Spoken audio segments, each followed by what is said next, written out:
All right, people. So the Ninth Circuit Court decided to uphold the ban on the travel ban, which I believe is a complete idiotic, illogical move by them.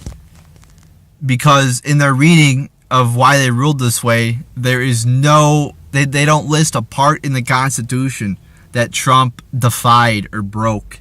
Because he didn't break any part of the Constitution. Because what he did is totally logical. You see, liberals, when they think about things, they don't think about, oh, what's the lawful thing to do, what's the logical thing to do. They think they go off emotion, and it's a Muslim ban.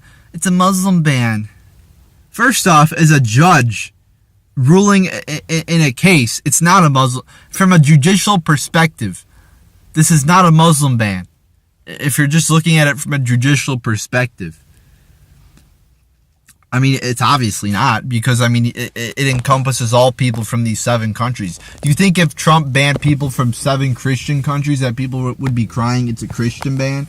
Would these same liberals be crying it's a Christian ban? No, they would. No, they probably wouldn't, because, Muslims are the only people who, really liberals care about when it comes to discrimination. So it's not a Muslim ban from a judicial perspective there. And they say, oh, a year ago you said you wanted to, temporarily is a key word, by the way, ban all Muslims. Again, that's all hearsay. That's all irrelevant, what he said a year ago. It's what he did right now that matters. So, like I said, these liberals are ruling purely off emotion right now. It's complete bullshit. They're being political here. And this is something that presidents, like I said, have the legal authority to do. They made a statute in 1952 that Congress passed that said the president has the right to deny any group of people for an indefinite amount of time if they pose a threat to our national security, or they pose a threat to our country, or they're bringing in illnesses. And many presidents have done the exact same thing throughout history, including Barack Obama. He did the fucking same thing with Iraq back in, I believe it was 2015. Oh, and who was the guy who named these 7 countries of interest here? Oh, that was also the wonderful dictator Barack Obama. Yeah, so it's just totally ridiculous that people are, go all up in arms about this when Obama and many presidents, even Democrats in the past, like Jimmy Carter, banning Iranians, have done the exact same thing. When you're at war with a country, or in this case, radical Islamic terrorism, it's a good idea, like we've always really done this too, with the Iranians, with the Japanese, during World War II, with, Nazis and shit, that we ban people from a certain area where the bad people are so they don't infiltrate our country. Oh, yeah, I mean, isn't that like kind of logical? I mean, look at what's happening in Europe right now. They are letting in the refugees by the hundreds of thousands. And that they are under terrorist attacks like fucking, it seems like every month you hear, oh, terrorist attack here, 50 people dead, 30 people dead, 40 people. I mean, how many people are going to die before they wake up? And the only reason we haven't had those amount of attacks is because we've only let in, I think it was 10,000 Syrian refugees. Like I said, Europe is letting them flow in by the hundreds of thousands. And there was also a news story I saw that 72 refugees have been arrested from these 7 countries since 9/11. I mean, that's a lot of fucking terrorists. 72? 72. And there's probably more that haven't been arrested because they can't arrest every bad guy. But the best way to prevent it is not let them in here in the fucking first place. I mean, why would we let in people from places like Somalia where there's like no government at all? Or it's a corrupt government. I mean, I'm just wondering, how do we get information on these people from a corrupt government? Like in Somalia. How do we know that ISIS, which they've said before in the past, by the way, how do we know they're not masking as these refugees to try to get into our country to commit acts of terrorism? We don't know, really. And Europe doesn't know either, and look at what happened. Like I said, many people have died as a result. And you could thank Angela Merkel and the socialists in Europe for that. So like I said, 72 terrorist arrests. You know what would prevented that? Donald Trump in banning people from these countries would have prevented that.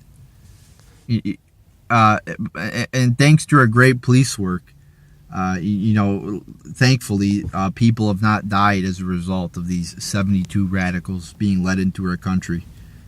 But who knows? One might slip under the radar. One might slip under, and we might miss it. And let's say 10 people die. Let's be generous. What if 10 people die? Is it still worth it to let in thousands of refugees if 10 Americans die because of that? I don't believe so. I don't believe we should be putting Americans' lives at risk just to let in refugees. Like Trump has been saying, America first. We have to worry about our country, our safety, our economy, our people first.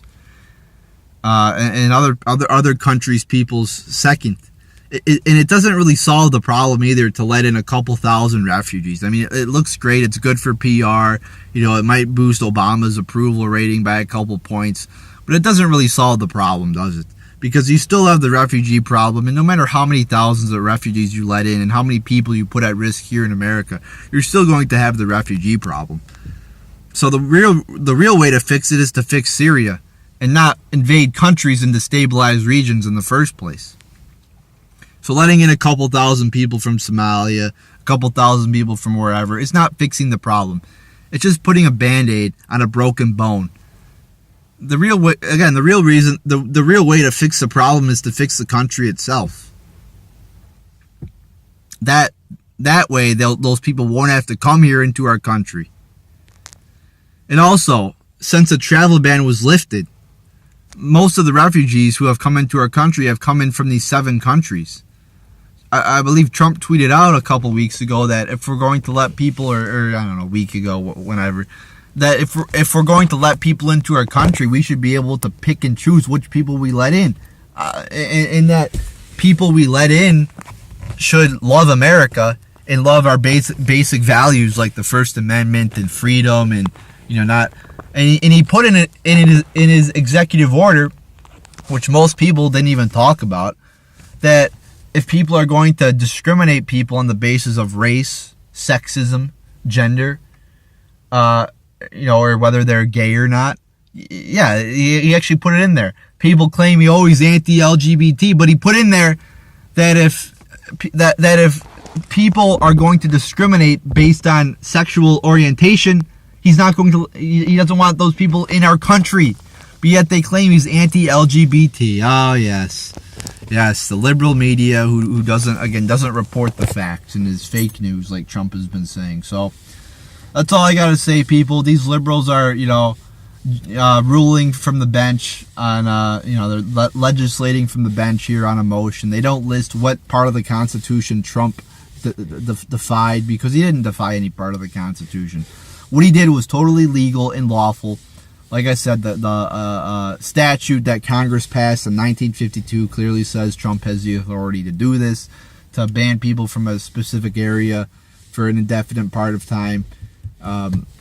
If he deems they're a danger to our country, he has the legal authority to do this. And I hope, justice finally gets served. Because, I mean, like I said, these liberals are just ruling off emotion. They're ruling, off totally illogical explanations here.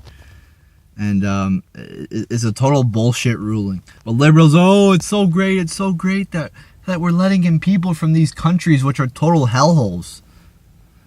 I mean, why would we want to we've already let in enough people. We've already let in hundreds of thousands of people into our country. It's time to fucking say, okay, we have a huge problem with illegal immigration. I mean, why should we be letting in people from Somalia and many people inside the government, even James Comey said that we can't vet these people properly. The Hillary Clinton stooge said that. And if you look at many liberals, even like Bill Clinton, Hillary Clinton, they have all come out in the past and said illegal immigration is a huge problem. Illegal immigrants are stealing people's Americans jobs, and it's not fair. That we need even Hillary Clinton advocated for building a fence in some places like 10 or 20 years ago. So I mean, American people are totally being conned right now. And it just shows how corrupt politicians are, where they will just pick the viewpoint that they think will gain them the most popularity. So it's a total falsehood right now, the agenda that the liberal media is pushing here with the whole of this being a Muslim ban, because it's not a Muslim ban. It just bans people from every type of people from the countries. So there you go, people. I'm tired of the lies. I'm tired of the fake news. So there you go.